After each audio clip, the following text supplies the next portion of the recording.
Welcome back to the Ogre Project, and in the last video we kind of finished up the skin, but now we're going to work on painting some details onto it and a few little odds and ends, basically working on skin byproducts. To begin with, we are going to add some spots to our ogre. Call them blemishes or liver spots, whatever you like, it doesn't matter. But to do these, we are using charred brown, which remember we used as a shade color for the skin, a little royal purple to add some color to it, and most importantly, the glaze medium.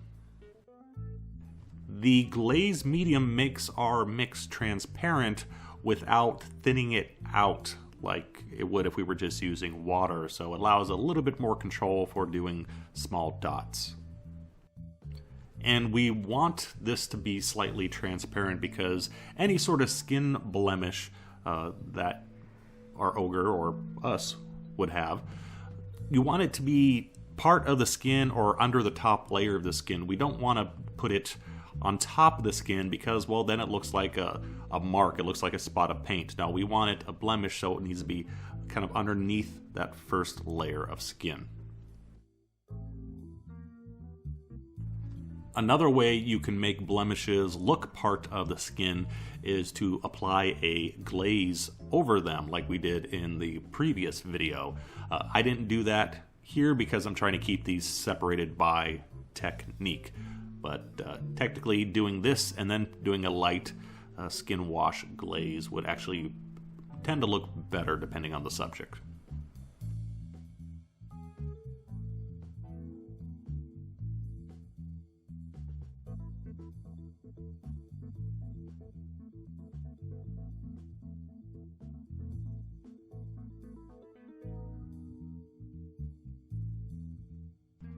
So let's talk about toenails. If you look at your own nails, assuming they're not painted, they're probably going to be pretty much the same color as whatever your skin color is, maybe just, slightly more pale or have a different sheen to them. So if you want to paint accurate nails on a figure, just add a little bit of pale to whatever your flesh color was. However, when it comes to miniatures, especially fantasy miniatures, some areas you want them to stand out a little bit more than natural. Depending on what you're painting, if it's a large dirty creature like an ogre, you can go with a bit more yellow. Or if it's, of course, if it's a claw or something like that, claws tend to be thicker, so you can go different colors with them.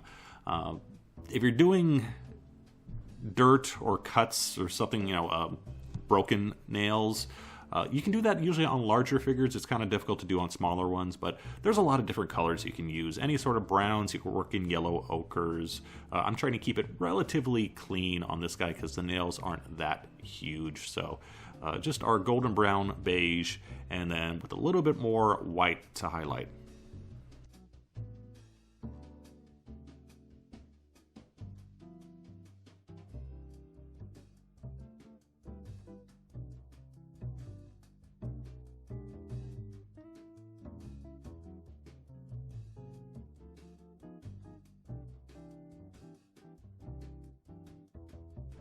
So let's talk about lips. First of all, if we were painting a regular human here, what I would be using is some sort of reddish brown, some sort of fleshy, maybe slighter pinkish color to mix in with it, and then white for the highlight.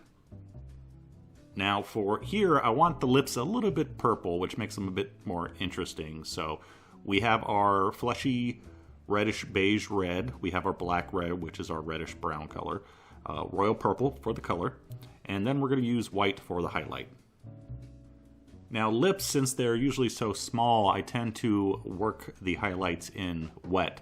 So just adding a little bit of white to the mix we had before and trying to do little serrated lines going up and down. And because we're working over wet paint, it blends in very nicely.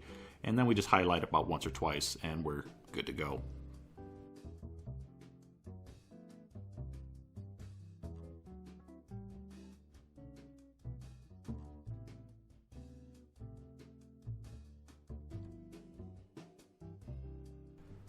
There are a number of different ways to paint teeth depending on the size of the teeth and the scale of them.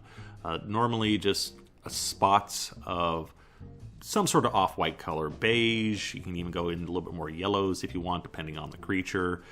So you have options. Just do little dots, maybe a dark brown wash, depending on exactly how they're sculpted. In this case, I'm going with burnt umber and then putting beige over that for the highlights. I don't want to go yellow because we have a yellow skin tone here. And then once finished, I'm going to clean it all up with a burnt umber wash. Since we only have 2 teeth here, it's very simple to do.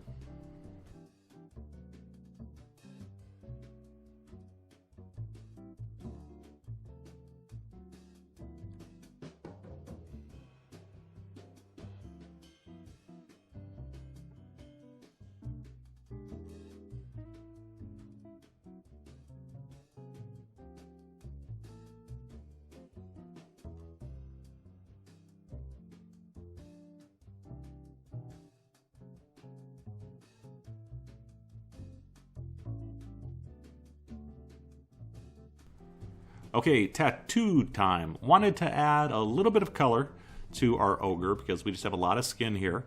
So decided to add some tribal tattoos going down one arm. My normal color recipe for tattoos is dark Prussian blue mixed with whatever the base color of the flesh was. However, since the skin tone is yellow here, we can't add blue to it. So I had to come up with a bit more of a funky combination. Now, my freehand skill is terrible, so I have to make compensations for that to make it look semi-decently.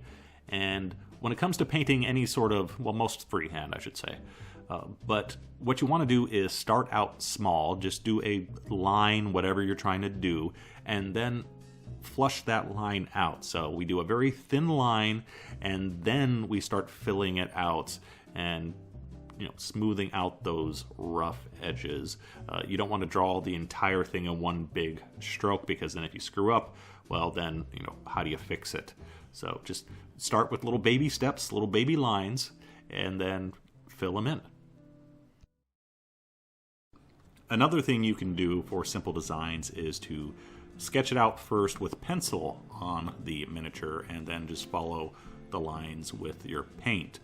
I'm not doing it here. I'm actually copying a photo that I found online, so that's why my brush is a little hesitant here, because I keep looking at my monitor while I'm trying to paint.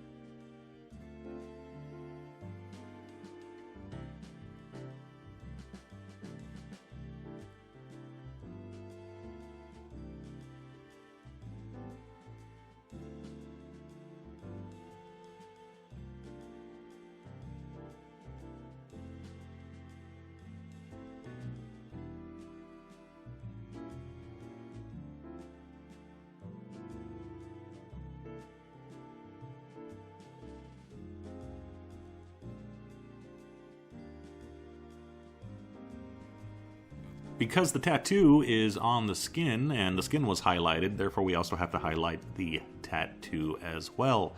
And just adding more of the cork brown for that. And the thing you want to keep in mind normally with something like a tattoo is you don't want to do an edge highlight. You want to highlight the entire area wherever it's laying, because tattoos generally don't have an edge. When we're talking about something like this, it's just a solid color. However, I broke my own advice on this situation because I decided to add a little bit of an edge to the tattoo.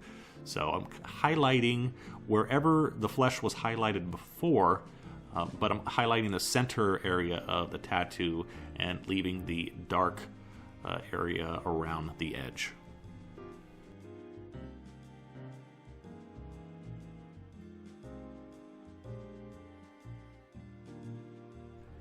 Now, the final thing to do once the tattoo is finished is just like we did in the beginning of this video with the spots, we have to blend it into the skin. So once again, we're going to do that with glazes. So some thin green ochre going back to our OG skin color, just lightly brushed over the tattoo, helps to settle it down, blend it a little bit more into the skin so it looks like it's under the skin and not just painted on. So that is it for part 3 of the Ogre Project, and we are finally done with the skin portion. So I don't know how many parts are left, 2 or 3, but we're going to go over all the other parts of the miniature while we're at it. So see you next time for that. Bye bye.